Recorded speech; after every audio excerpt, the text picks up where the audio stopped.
My name is S. Steven Amanraj. Today I am going to speak about a greater leader and people's man K. Kamarajar. The original name of Kamarajar was Kumaraswamy Kamaraj.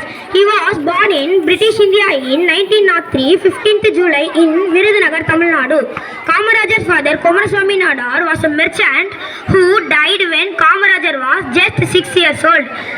In 1992, Kamarajar was taking part in Nagapur flag Satyagraha.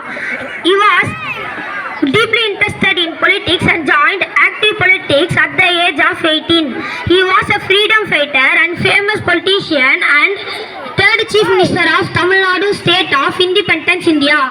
He served jail term multiple times in British India.